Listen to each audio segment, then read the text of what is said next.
Viens no populārākajiem pirkumiem ir vīnogas, bet tāds mistisks balts pulvers uzkaisīts biezā kārsā virsū. Kas tas tāds īsti ir? Nu, aizīt to, es atvainojos, varbūt iešņaukt, varbūt tas ir kaut kāds pulvers, ar ko var izmazgāt kreklu. Nu, ko darīt?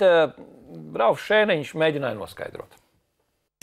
Cilvēki novērojuši, ka uz vīnogām mēdz būt kaut kāds balts pulveris. Kas tas ir? Kā to nomazgāt? Un vai tas varētu būt mūsu veselībai kaitīgs? Mēdz teikt, ka vīnogas ir pilnas ar ķīmiju. Tās tiek miglotas, tām ir tālu jāceļo, savukārt to miza ir salīdzinoši plāna. Kā noskaidrojām, pētījumi par to, kas tad atrodams vīnogu mizās, nav, jo tas būtu pārāk dārgi, turklāt nav divu vienādu ķekaru. Mums jāveic ir vismaz vairāku pesticīdu noteikšana. Mēs vēl nezinām, kādus. Tas nozīmē, ka tās ir vismaz 4 dažādas metodes. Ja mēs gribam zināt par mikrobioloģisko piesārņojumu, par pelējuma daudzumu, par patogēnajiem mikroorganismiem, mums vajag vismaz, lai labam pētījumam, ne mazāk kā 20-30 paraugus. Mēs rēķinājām, ka vienam paraugam tie vismaz 300-500 eiro, lai tikai saprastu, kas tur virsū uz tām ogām ir un kā to dabūt nost. Tātad par mizas sastāvu droši būt nevaram. Tiesa, tas nenozīmē, ka tādēļ vīnogas nedrīkstētu ēst, jo pašām ogām analīzes tiek veiktas.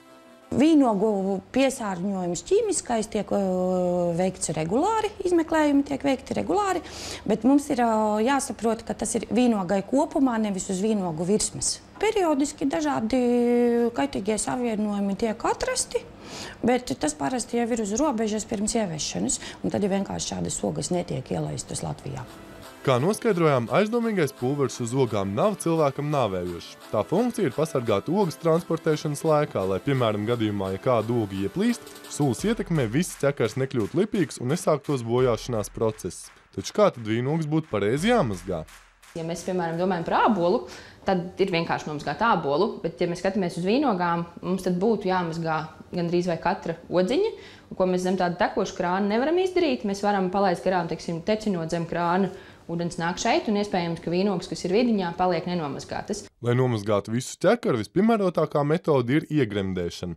Jāatceras, ka jāiegremdē ir pilnībā viss ķekars, vai arī tas jāsadala mazākos. Lielākas ogas, protams, mazgāt ir vieglāk. Šis ir īstenībā līdzīgi kā ar salātiem.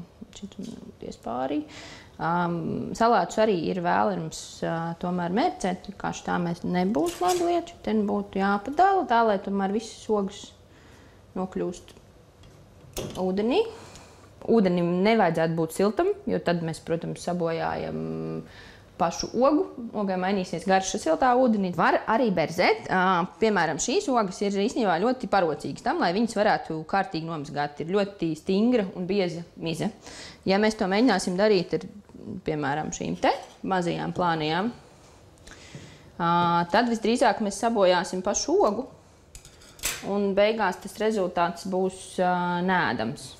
Šis ir variants, kā mēs varam garantēt to, ka visas ogas būs saskārušās ar ūdeni. Tātad no visām ogām vismaz vienreiz mēs būsim noskalojuši no to, kas tur potenciāli varētu būt. Šādi iegremdētas vīnogas būtu vēlams ūdenī paturēt vismaz 20 minūtes. Ideālā gadījumā to atkārtojot 2-3 reizes. Taču vai tas nozīmē, ka šādi nomazgātas vīnogas varam ēst cik uziet?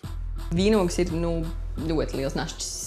Vīnogas, teiksim tā, pieaugušam veselam cilvēkam būtu, ja mēs salīdzinām, teiksim, tur šokolādi un saldumus, tad vīnogas īstenībā ir tajā pašā kategorijā. Tas ir dzīves cukurs. Tātad aizrauties ar vīnogēšanu īpaši nevajadzētu, taču nevis tādēļ, ka tās būtu pilnas ar ķīmiju, bet gan lielā cukura daudzuma dēļ.